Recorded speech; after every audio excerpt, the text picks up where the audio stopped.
We all have big dreams, but it feels like we never have the time to actually achieve those things. So in this video, I'm gonna give you 5 simple steps you can do to figure out how to pursue your dreams while also working a 9 to 5. So let's get started. The first thing I want you to realize is you do not have 24 hours in a day. People always like to say, oh, you have 24 hours, 24 hours. No, you don't. For 8 of those hours, most people are working. For 8 of those hours, you also should be sleeping. Now, when you take into account simple things such as how long it takes you to get to work and how long it takes you to get back from work, a lot of people only have 7.5 to 7 hours. So this is the amount of time that you have to work with, right? You do not have 24 hours in a day. And this is very imperative to realize because it makes you realize, okay, how can I actually use that time? Because I don't have as much time as I thought. The next step, number 2, this is when you're gonna break this 7 down even smaller because you really don't even have 7 to 7.5 hours in a day. Next, factor in important things that are in your schedule. So things that you do on a weekly basis. I'm talking about washing clothes. I'm talking about cleaning the house. I'm talking about doing laundry. Make a list of those important things that you do on a consistent basis. As time goes on, you might notice different things, but the reason why you need to write those things down is because now you need to figure out when are you going to be doing those things so it does not interrupt with the time that's supposed to be used for your business. For example, someone like me, I recently just started a 9 to 5 and now I cook 2 times a week. On Sunday, I cook for Sunday, Monday, Wednesday, and then Sunday, Monday, Tuesday, Wednesday, and then on Wednesdays, I cook for Thursday, Friday, Saturday.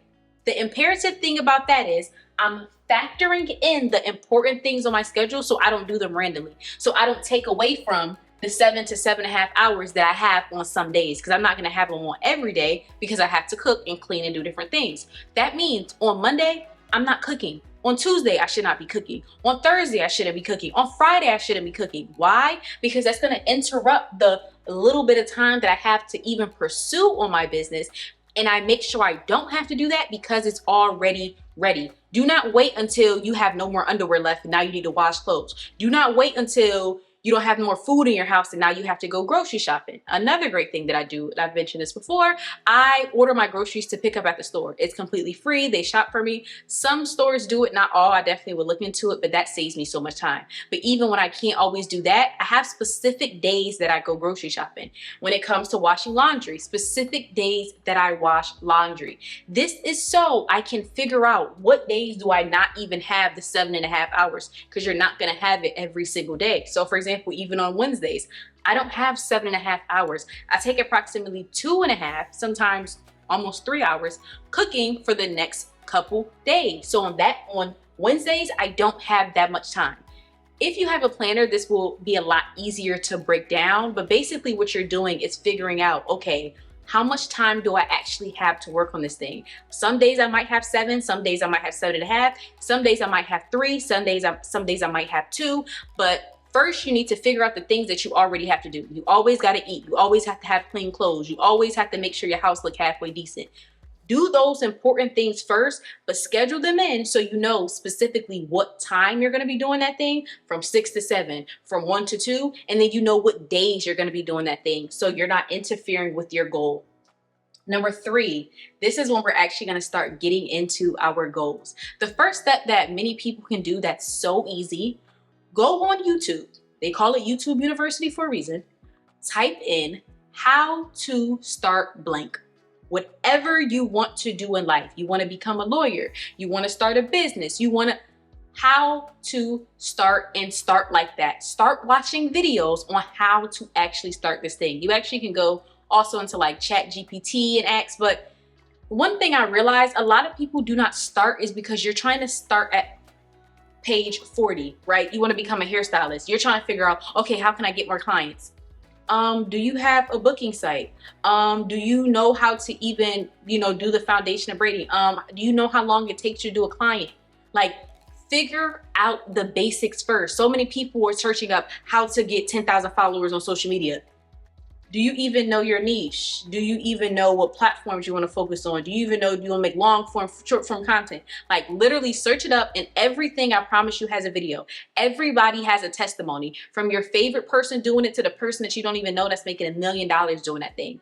Search it up.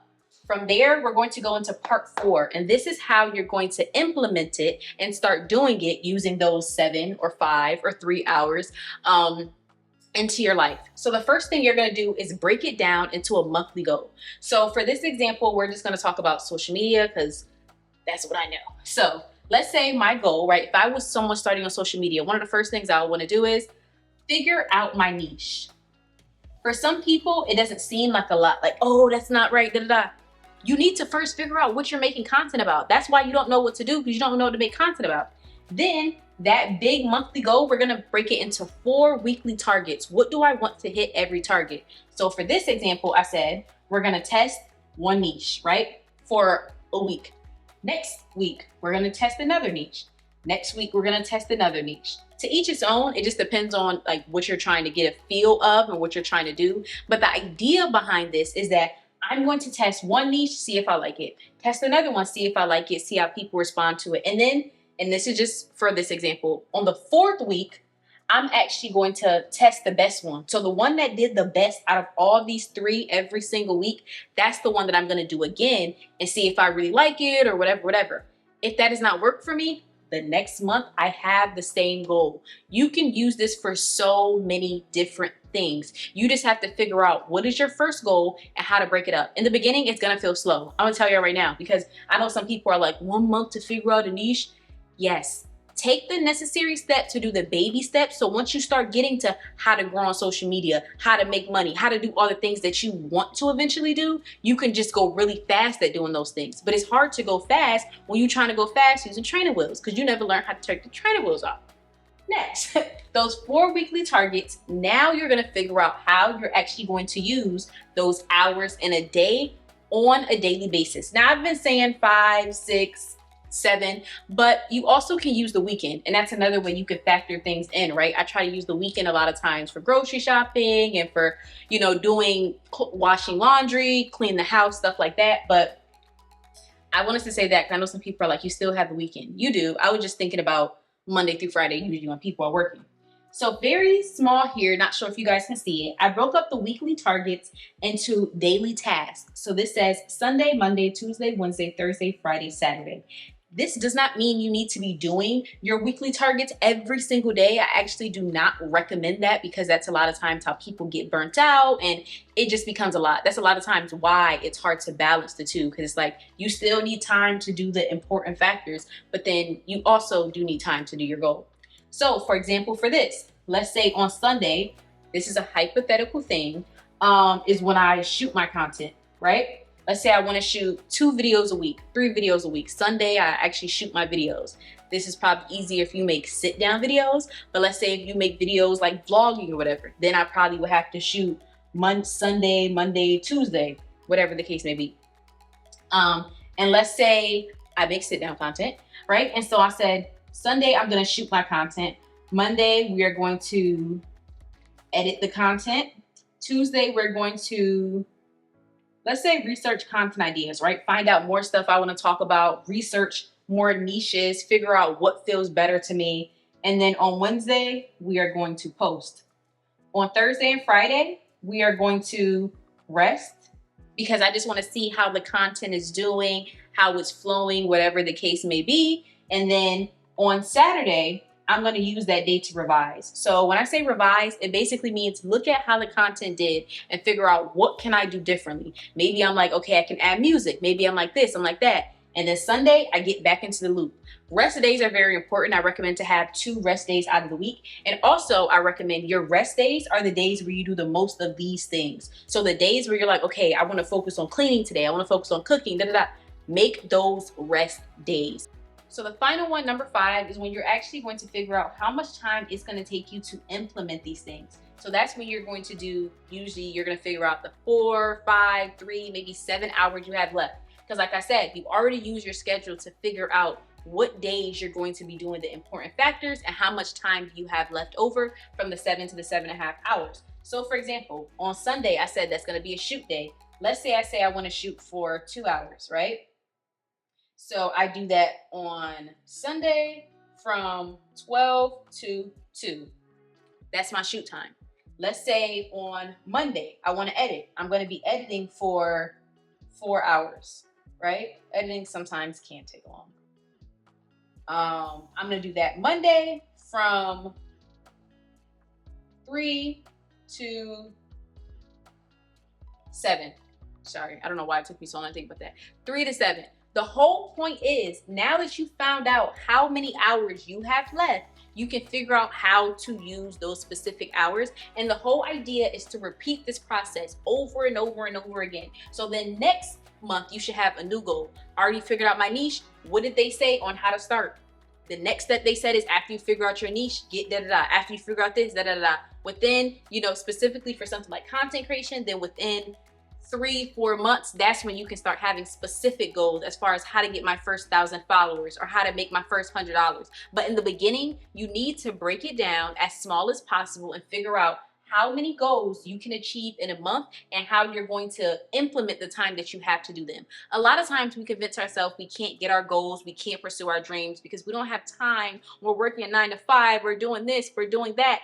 But we do. We just have to figure out how to be very specific with our time, how to time block. When you're time blocking, that means you're focusing on that thing only. So when I'm time blocking, creating content, my phone is on D&D. No, I'm not getting any calls. I'm not getting any texts, no notifications. I'm specifically doing that thing. It's imperative that you do that, especially when you have a 9 to 5, because you already don't have that much time. So if you spend the time you're supposed to be focusing on your business or focusing on your dreams, trying to text people back or trying to scroll on social media, yeah, it feels like you don't have any time. But if you start noticing, wait, I'm doing things for specific time periods, it feels like you have a lot more time. And you don't have a lot more time. It's the same amount of time, you're just using your time more effectively.